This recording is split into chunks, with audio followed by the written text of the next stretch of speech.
Glória a Deus, né, gente? E hoje é dia 2 de setembro de 2020. 2 de setembro. Quarta-feira, dia de culto à tarde. Às 14h30 tem culto na igreja presencial. Graças a Deus, né, gente? Tudo está voltando ao normal. Que não é normal, mas é um novo normal, né? E com muitas mudanças, né? Para todos, na rotina de todos nós. Mas nós, como seres humanos, temos essa capacidade de nos adaptarmos muito bem aos novos desafios. E eu agradeço a Deus por você poder estar conosco, né? Todo esse tempo. Nós estamos orando, né? Buscando do Senhor direção para esse tempo, onde cada dia é um dia de surpresa, um dia novo, um dia de caminharmos com o Senhor passo a passo, né? Então, não é tempo de se assustar, não é tempo de se desesperar, de se angustiar, ou mesmo de ficar ansioso, não. É tempo de nos apegarmos a Ele e a Sua palavra e permitirmos que Ele seja a nossa paz, trabalhe em nós, né? Seja a nossa serenidade, a nossa mansidão, né? Que as águas do Espírito Santo, né, estejam fluindo nas nossas vidas. Amém. E hoje, pastor André, nós vamos Lucas 18. 18. Estamos quase vencendo. Quase vencendo Lucas, né? E esse texto em particular, pastor, que fala da parábola da viúva persistente, né? Lucas 18. É um dos textos que eu acho mais lindo da Bíblia, porque eu vejo que Jesus ele teve um cuidado especial para mostrar o cuidado dele conosco. Então ele deu esse exemplo e ele usou de um exemplo muito lindo para isso, para mostrar como ele cuida de nós. Então eu acho isso tremendo. Vamos lá então, queridos. Eu quero pedir que, se você puder, né, compartilhe, porque é uma maneira de nós podermos alcançar mais pessoas. Então, eu agradeço se você puder, né, compartilhar. Né? Como eu sempre tenho dito, os nossos compartilhamentos eles não visam ganho, né? Não é monetizado, ou seja, não existe ganho através disso, a não ser o ganho espiritual. Eu não tenho dúvida que nós vamos ter muito ganho lá no céu, né? No céu, cada um de nós vamos ter o nosso galardão muito. Você veja como é importante seu compartilhar, né? Eu fui na farmácia esses dias atrás e o dono da farmácia, né, me viu ali com a máscara, tudo, né, interessante. E ele falou assim, nossa, que legal os lives que vocês fazem, né? E até a princípio fiquei assim, surpreso, porque eu falei assim, como é que ele chegou ao alcance dele, né? Então, ele falou assim, nossa, que legal esse meio de evangelizar. Falei assim, então a gente conversou ali um pouco, falei assim, como tem um alcance quando nós trabalhamos conjuntamente. E você sabe, queridos, que às vezes você vê ali 50, 100 comentários, visualizações também, 200 e tal. Mas assim, a gente não faz ideia de o alcance. O alcance não é necessariamente visualização. Significa que alguém alcançou alguém, chegou a alguém viu, né? Não chegou a visualizar. Para ser considerado visualizar, a pessoa tem que mais de tantos segundos, não sei se é 40 segundos, que praticamente é uma propaganda, né? Mas assim, eu falo que às vezes uma palavra, né? O nosso culto de domingo teve mais de 6.000, né? O alcance mais 6.000 pessoas. Visualizações que pararam para visualizar mais de 1.100 pessoas. Então assim, né? E nós somos uma igreja relativamente pequena, queridos, né? E tudo isso é graças a vocês e seu compartilhamento. Então, desde já... Nosso trabalho é compartilhar, né? E o trabalho do Espírito Santo é incomodar para aquela pessoa que passou na sua timeline, ela entre ou não. Né? Esse é o trabalho do Espírito Santo.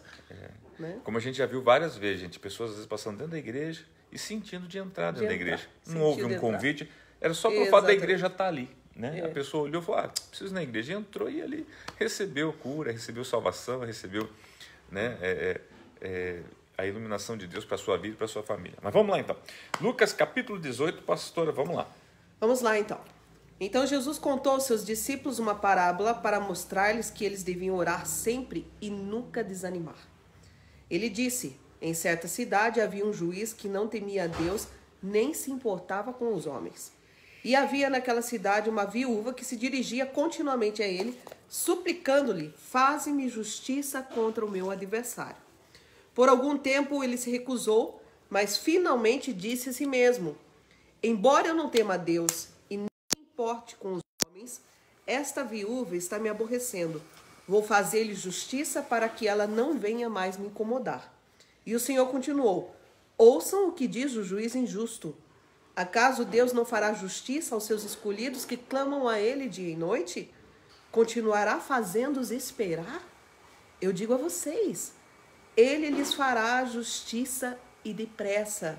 Contudo, quando o Filho do Homem vier, encontrará fé na terra? Uau. Queridos, então assim, vamos... Palavra tremenda, né? A gente tem aprendido a examinar as Escrituras e a expô-la. Então, primeiro, eu quero chamar a sua atenção ao verso 1, porque o verso 1, ele diz todo o objetivo de tudo que foi relatado aqui. O verso 1 diz assim, então Jesus contou aos seus discípulos, então o foco era os discípulos, né? Eu gosto de ressaltar, né, para quem está sendo dirigido, tá? Quem é o emissor, quem é o receptor, emissor Jesus, receptor os discípulos. Então, ou seja, nós somos discípulos, né? Jesus está falando conosco, ok? Tá? E daí o que acontece? Ele diz o objetivo, para mostrar-lhes que eles deveriam orar sempre e nunca desanimar. Então aqui, é orar sempre e nunca desanimar. Objetivo, que nós tenhamos ciência de que orar faz parte e que não contínuo, devemos desanimar. Não desanimar. E por que ele pontuou desanimar, pastor? Porque assim, orar, se você não entender o significado da oração, que é um acúmulo de petições, e se você olhar a oração só como algo que você faz uma oração agora, daqui 5 minutos, e se não acontecer nos próximos 5 minutos, parece que foi perdido, tá? Você desanima. Até porque o primeiro propósito da oração é mudar você. A oração não muda Deus. A oração, ela muda você. Isso. Então, por isso que lá vai encerrar, né? Nós vamos falar já no meio, mas no final, aqui dessa primeira parte, encerra, né, porque sem fé é impossível agradar a Deus. Então, quer dizer, eu tenho que entender que a minha oração é para acumular, que nem a Apocalipse fala aqui, acumula, né, em taças, depósitos, né? Isso. É para você vai acumulando dinheiro para um dia, sei lá, para você viajar. Às vezes que as pessoas falam que às vezes a gente viaja, né, eu e a pastora, mas às vezes a gente acumula, a gente vai juntando, né, milhas e coisas, para né, poder viajar. Então, são depósitos, orações são depósitos, e você nunca sabe quando está a ponto de transbordar. Pode ser que aquilo que você tem orado há tanto tempo esteja a ponto de transbordar, né? E ser realizado na sua vida aquilo que você tem orado. Mas é perseverança, orar continuamente. Ok? Então daí conta a história, né, do juiz Inico, né? Muitos falam do juiz Inico e daquela mulher, mas observe que eles são personagens apenas para ilustrar, né? Isso que nós acabamos de falar, do objetivo, né? E dos obstáculos, digamos assim, que poderiam... Porque qual é o objetivo? Nós estarmos sempre orando, né? E perseverando sempre. Os obstáculos, a falta de fé, para continuar orando. Tá? E aqui mostra o quê? Um homem que não era cristão, não era evangélico, não acreditava em Deus, tá? E estava numa posição para fazer justiça, tá? E uma viúva, que a gente não sabe qual era a demanda dela, tá? Mas enfim, a verdade é que ele não estava sendo favorável a ela. E ela vai importunando. Até que ele chegou uma hora e falou assim, olha, eu não temo a Deus. Ele me falou, eu não temo a Deus. Não temo a Deus. Mas para essa mulher parar... Como ela está me importunando, eu vou respondê-la. Eu vou respondê-la. Ou seja, se o homem sendo... não crendo em Deus, pode responder, quanto mais Deus que é Pai... Vou fazer-lhe justiça. Né? Quanto mais Deus que é Pai, nós clamando para Ele. Que é o que ele diz no 7, né? Acaso Deus não fará justiça aos seus escolhidos que clamam a Ele, de que maneira? Dia e noite. Então aqui ensinando como deve ser essa oração. Dia e noite. Daí ele responde, continuará fazendo-nos esperar? Né? E no 8 ele diz, eu digo a vocês, Ele lhes fará justiça e depressa. Então, queridos, basta você seguir o que as Escrituras estão ensinando a você. Ele diz, vai ser rápido. Isso. Começa a orar dia e noite que vai ser rápido a resposta. Agora vamos ver mais uma parábola. Há alguns que confiavam em sua própria justiça e desprezavam os outros. Jesus contou esta parábola. 2 homens subiram ao templo para orar.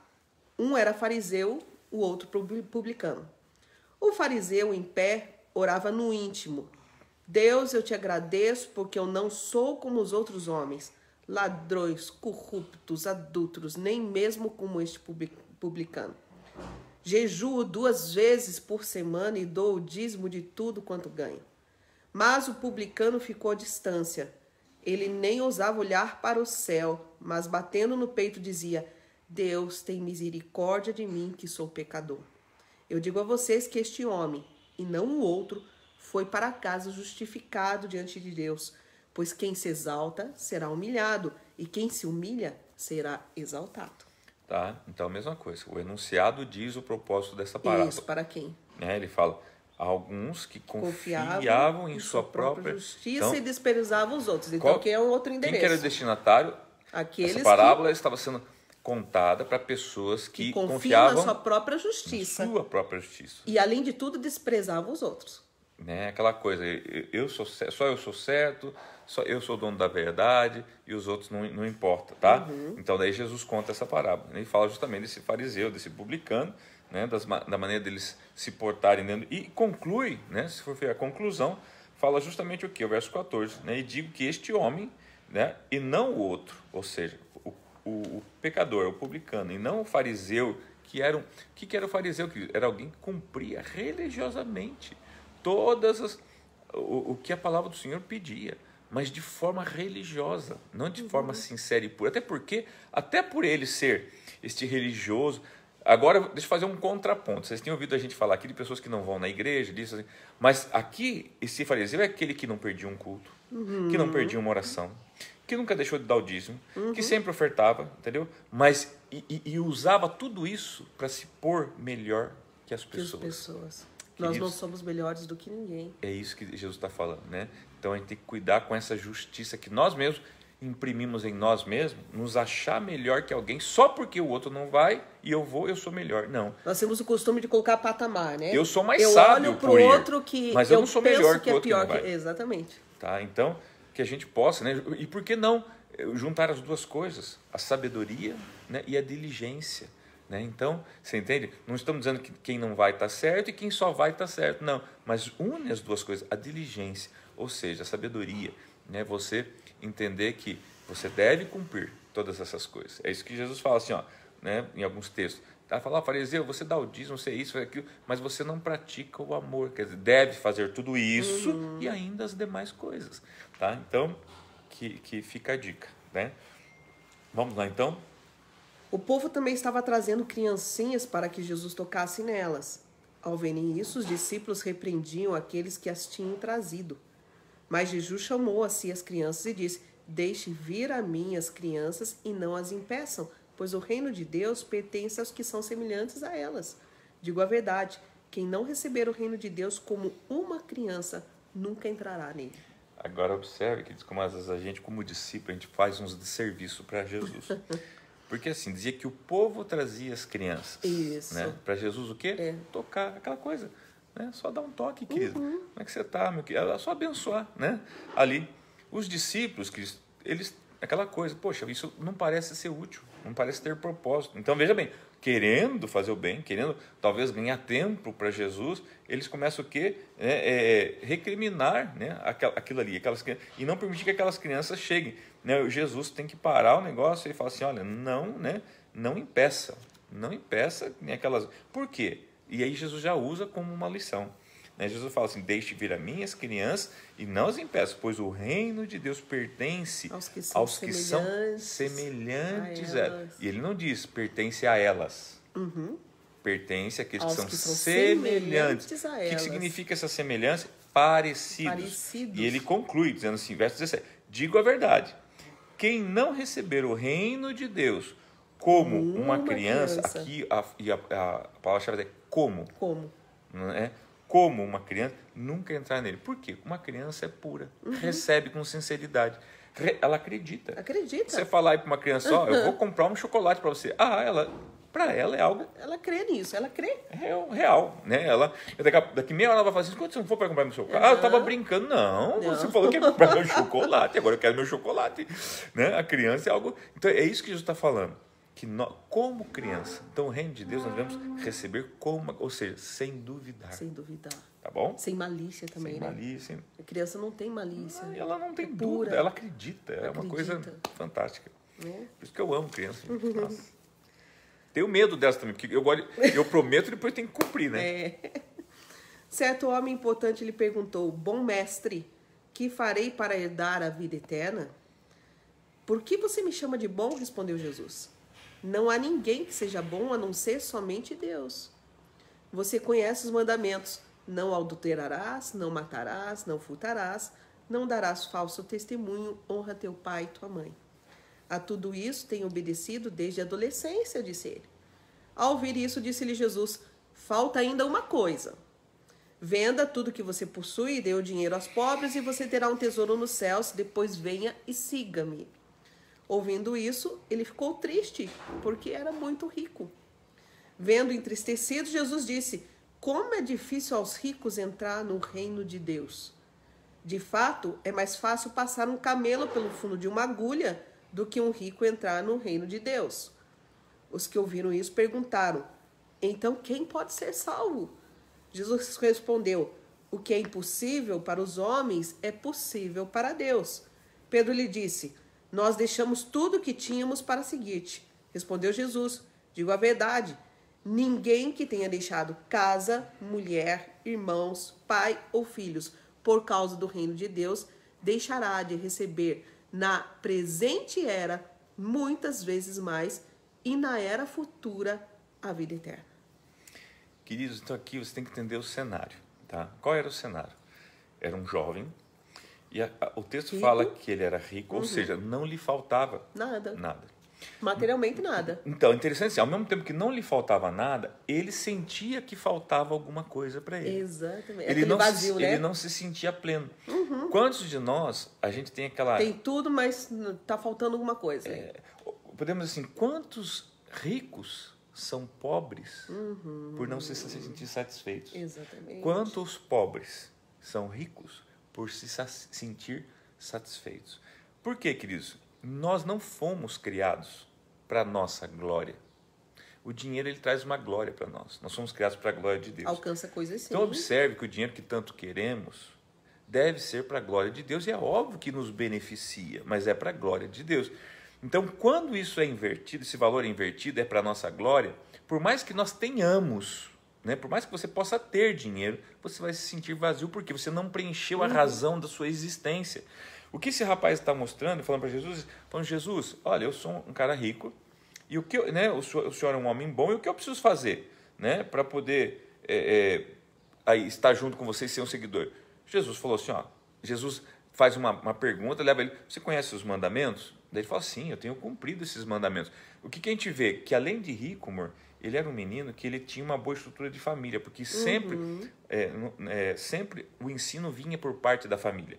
Então, se ele guardava os mandamentos, aqui falava que ele era uma adolescência, né? E tudo isso tem obedecido desde a adolescência de ser. Ou seja, ele tinha pais que os ensinavam. Os tutores dele, né, ensinavam. Então, para pensar, veja só, estrutura familiar bacana, dinheiro excelente, pois o que faltava para esse rapaz? Faltava o sentido da vida. Daí Jesus fala então para ele, agora vem a parte difícil. Por que a parte difícil? Tá? Porque Jesus fala assim, ao ouvir isso, disse-lhe Jesus, verso 22, falta ainda uma coisa, tá? Venda tudo o que você possui, dê o dinheiro aos pobres, e você terá um tesouro no céu. Depois venha e siga-me. Você sabe o que Jesus está falando aqui para ele? Jesus está falando para ele aqui, amor, a mesma coisa que ele fez com Pedro, com Tiago. Você sabe o que Jesus falou? Jesus falou assim, olha, eu não quero que você vai ser um seguidor. Você vai ser um dos meus discípulos. Queridos, olha só, que Jesus convite. Convidou ele, né, para ser, quem sabe, o 13º discípulo, que talvez viria a ser o 12º, porque Judas ia trair. E Jesus falou sincero. Tipo assim, você quer realmente... Eu vejo que você, né, pede para mim algo, né, e eu entendo o que você quer. Né, e eu estou disposto a te dar, mas para isso você precisa o quê? Deixar, né, aquilo que pode te atrapalhar de ser um verdadeiro discípulo. Por isso que Pedro, na sequência, fala assim, nós deixamos.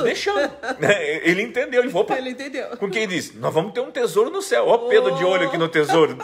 Porque nós deixamos. Porque não só no céu, que ele deixou porque barco, diz aqui que ele na presente era. Deixou família, deixou um monte de coisa, né? Então, agora, e interessante que daí você vê quem está verdadeiramente entendendo o chamado de Deus. Porque Deus nos chama não para nós termos, Deus nos chama para nós sermos. Põe isso na tua cabeça. Muitos de nós vamos ser tendo. Muitos de nós vamos ser discípulos tendo recursos para usar para Ele. Muitos de nós vamos ser discípulos sem recursos. Mas então, o chamado de Deus não está no ter. Agora, o que por muitos anos a igreja mesmo vendeu para mim e para você? tá? Que se você só era se você tivesse. Aham. Você só é um filho de Deus se você estiver abastado. Se você estiver cheio de bênçãos, cheio de riquezas, cheios de... Você acha que Deus vai dar uma coisa para você que tire você dele? Não, querido. Deus nunca vai dar uma coisa para você que tire você dele. Porque o problema não é ter, né? Mas é o que o ter faz você deixar de ser. Exatamente. Né? Então, queridos, essa passagem aqui do João Henrique, ela tem um ensino muito especial, tá? Porque é Jesus falando assim, olha, entendam o propósito da razão, da esperança que há em cada um de vocês, de vida, tá? Eu os trouxe a esse mundo para vocês serem meus, e não para vocês terem o que é meu, mas para vocês serem meus. Mas uma vez que vocês são meus e entendem os seus propósitos, eu posso compartilhar o que eu tenho com vocês, porque vocês passam a ser um comigo. Então, por isso que a Bíblia fala assim, buscar o reino de Deus e a sua justiça, e todas as demais coisas serão acrescentadas. Porque uma vez que você entende o reino, entende o que é buscar Deus, as demais coisas podem ser acrescentadas. E observe que o tempo fala acrescentada. Porque ele fala aqui, né? O 29, né? Ninguém que tenha deixado casa, mulher, irmãos, pais ou filhos por causa do reino de Deus, deixará de receber na presente era, muitas vezes mais, e na futura vida eterna. Ok. Lá, se eu não me engano, em Mateus, esse mesmo texto vai falar assim, 100 vezes mais. Né? Queridos, agora, é interessante que aqui, olha o chamado de Jesus, é para você ter um tesouro, não é riqueza, um tesouro no céu. Gente, você já passou para pensar, pastora? Essa vida aqui é muito rápida, a nossa eternidade com Deus. Tá? Meu Deus, o que Deus chama de tesouro? Queridos, vai ter gente que vai ter uma vida tão boa na eternidade, mas tão boa. Vão ser, eu acho que os de Dubai hoje, aqueles magnatas, só que detalhe, eternamente. Enquanto muitos de nós estamos buscando juntar tesouros que a traça e a ferrugem consomem, a Bíblia fala aqui. Não estou fazendo uma apologia, você ser pobre. Você entendeu o que eu quero dizer, ser inteligente. É porque dinheiro é bom. É aquilo que eu falei, muitos ricos, né, se tornam pobres porque não vê propósito para a sua riqueza. E muitos pobres são ricos porque na sua pobreza, né, estende uma riqueza de valores. Né? É aquela coisa do pobre, né, do mendigo que está na rua. Você recebe uma marmita e ele divide com... Não dá para entender os negócios. Rico! Que entendeu aquela marmita não tem muita valia para ele, ainda que ele esteja morrendo de fome, se não for para dividir. É verdade. Então, que o Espírito Santo fale ao teu coração. Jesus chamou à parte os 12 e lhes disse: estamos subindo para Jerusalém, e tudo o que está escrito pelos profetas acerca do Filho do Homem se cumprirá. Ele será entregue aos gentios, que zombarão dele, o insultarão, cuspirão nele, o açoitarão e o matarão. No terceiro dia ele ressuscitará. Os discípulos não entenderam nada dessas coisas.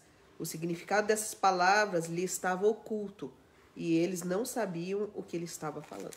Isso aqui mostra pra gente que mesmo a gente ouvindo Deus falar claramente, se nos for ocultado o significado, nós vamos ouvir e não vamos entender. É o que aconteceu. O verso 34 fala, os discípulos não entenderam nada. Mas por que não entenderam? Porque eram burro? Não. Né? Está escrito, o significado dessas palavras lhe estava oculto. E eles não sabiam o que ele estava falando. Tipo, do que Jesus está falando? E o que Jesus falou, irmãos?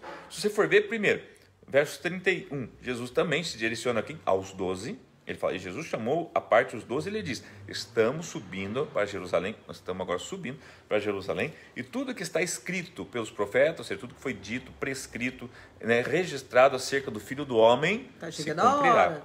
E o que vai se cumprir? Ele diz, verso 32. O que ele diz lá, pastor? Verso 32. Olha ele será entregue aos gentios, que zombarão dele, o insultarão, cuspirão nele, o açoitarão e o matarão.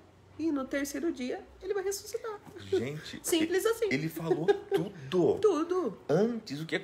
E como é que os caras que ouvem isso aqui, e Jesus falou umas 3, 4 vezes, que dessas mesmas coisas, os caras não entendem. Quer dizer, então isso significa o quê? Por isso que a gente tem que estar pregando, às vezes, sempre a mesma coisa. Sempre. Porque a gente nunca sabe quando vai estar oculto para você algumas coisas. Então, às vezes, a gente tem que repetir. Eu, particularmente, tenho um problema nisso. Jesus tem que me ajudar. Eu gosto sempre de trazer coisa nova, mas eu já entendi que tem coisas que eu preciso repetir mais. Né? Porque tem gente que está oculto naquele momento. E não consegue. Ouve, mas não consegue. Escuta, mas não consegue ouvir. Né? Então, queridos, que a gente possa estar... Por isso que a Bíblia fala assim, né? Aquele que tem ouvido, ouça o que diz né, o Espírito Santo. A Bíblia não diz aquele que tem ouvido, escute. Escutar, todo mundo escuta, queridos. Agora, ouvir, só aqueles que permitem que o Espírito Santo abra, né, o seu ouvido. Ao aproximar-se Jesus de Jericó, um homem cego estava sentado à beira do caminho pedindo esmola. Quando viu a multidão passando, ele perguntou o que estava acontecendo. Disseram-lhe, Jesus de Nazaré está passando. Então ele se pôs a gritar, Jesus, filho de Davi, tem misericórdia de mim. Os que iam adiante o repreendiam para que ficasse quieto, mas ele gritava ainda mais, filho de Davi, tem misericórdia de mim. Jesus parou e ordenou que o homem lhe fosse trazido. Quando ele chegou perto, Jesus perguntou-lhe, o que você quer que eu faça? Senhor, eu quero ver, respondeu ele. Jesus lhe disse, recupere a visão. A sua fé o curou. Imediatamente ele recuperou a visão e seguia Jesus glorificando a Deus. Quando todo o povo viu isso, deu louvores a Deus. E aqui eu quero te chamar a atenção para uma coisa. Tenta imaginar o cenário. Lembra que Jesus estava subindo para Jerusalém. E agora então ele está passando por Jericó. Né? Retrata que havia ali um homem, né? À mercê ali da sociedade, que era cego, né? E quando esse homem ouve aquele barulho de multidão, ele pergunta o que está acontecendo. Fala, o Jesus de Nazaré, aquele, né, o profeta, aquele que faz milagre, está passando por aí. Então ele grita, né? Filho de Davi, tem misericórdia de mim. Interessante que o que chama a atenção aqui é que ele reconhece que Jesus era o Messias, porque o Messias ele chama viria filho de Davi, né? Da descendência de Davi. Então, quando fala filho de Davi, você é da descendência de Davi. Ele diz, eu reconheço quem tu és. Eu reconheço quem você é. Agora, uma coisa que chama a atenção é o seguinte, queridos. Jesus estava passando por ali. Por que Jesus olha para ele e fala assim, olha, o que você quer? Ah, eu quero ver. Jesus fala assim, recupere a visão. A sua fé. Por que a sua fé? Não era a minha intenção. Jesus ia passar por ali e não ia curar aquele cego, queridos. Não ia. Por quê? Entenda uma coisa. O curar, o libertar, são sinais que o reino chegou. Mas ali ele já estava indo para outro propósito, que era subir para Jerusalém, que ele falou um pouquinho antes, que era para quê? Ser insultado, ser pego, entendeu? Agora, veja bem, significa que Jesus, tá? Por isso que assim, ó, Jesus ele não veio à Terra, irmãos, para resolver os nossos problemas. Põe isso na tua cabeça. Ele veio aqui para cumprir um propósito, para mostrar como nós devemos ser.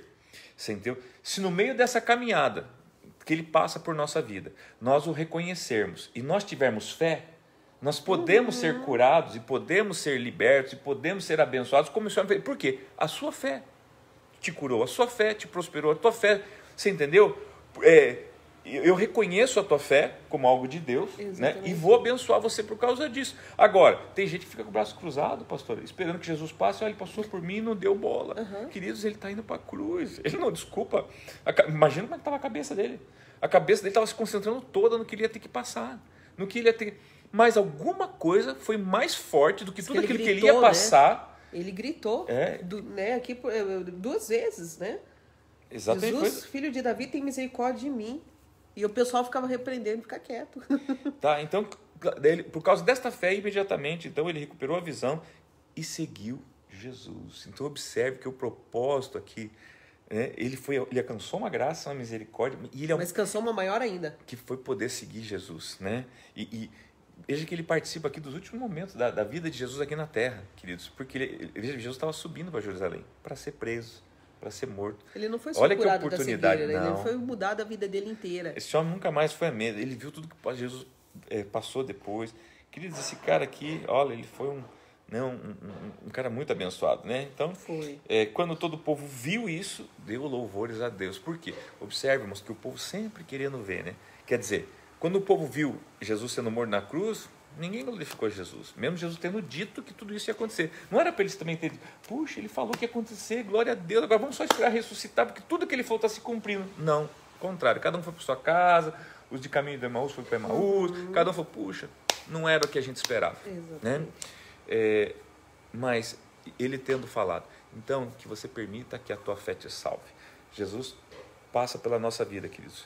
Ele sabe para onde ele está indo? Agora ele está indo para a eternidade, pastor. Logo, logo ele está vindo no arrebatamento, logo, logo ele está indo para a batalha no Armagedon, ele está indo para o milênio, então ele está passando. Cabe a nós termos fé e reconhecer, eu sei que tu és o Messias, eu te recebo como Senhor e Salvador da minha vida. tá?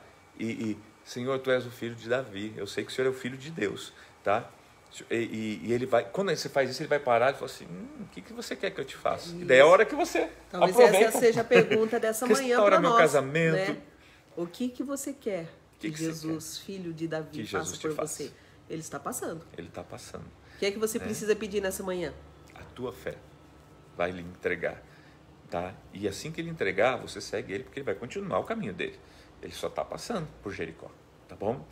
Eu quero fazer uma oração, pastor. Eu quero fazer uma oração hoje, daqui a pouco você vai cumprimentar os nossos irmãos. Pai, eu quero te agradecer, porque a tua palavra ela tem sido tão saudável, assim, e tem nos alimentado de tal maneira que às vezes dá vontade de não parar mais, de ler, de estudar, de pensar nela, de meditar. Eu não sei o que o Senhor está fazendo na minha vida, da pastora e naquelas pessoas que estão assistindo, Pai. Mas eu quero agradecer, eu quero ser grato. Amém. Porque ainda que nós não saibamos, Senhor, meu Deus, Pai, o que você tem dito é suficiente, Pai, para nos fazer ricos. Sim, Pai. Ricos, Pai querido, no Senhor, e sabemos que estamos juntando tesouros no céu também. Pai, e obrigado porque aqui na terra o Senhor tem sido o nosso amigo, o nosso provedor, o nosso Senhor, Salvador e alguém que podemos seguir. Obrigado por permitir que nós o sigamos. Aquele jovem rico não conseguiu seguir Jesus. Diz que foi muito forte para ele aquela palavra, mas nós temos perseverado na oração, na confiança, na fé, e mesmo às vezes tendo muito medo mesmo, confessamos que temos medo, temos insegurança, né? Às vezes temos tristeza, às vezes temos falta de algum desejo que não foi realizado, mas nem por isso nós deixamos de olhar para Ti e de seguir ao Senhor e de crer e confiar. Então nós queremos Te agradecer no poderoso nome de Jesus e que cada um que está nos ouvindo nesta manhã seja alcançado pela graça e pela misericórdia do Senhor, no nome de Jesus. Amém, queridos. Como aquela viúva, clame a Ele dia e noite e Ele vai te responder depressa. É isso aí. Como o cego, só responda a pergunta que Jesus fez ao estar passando por ali, né? O que você quer que o filho de Davi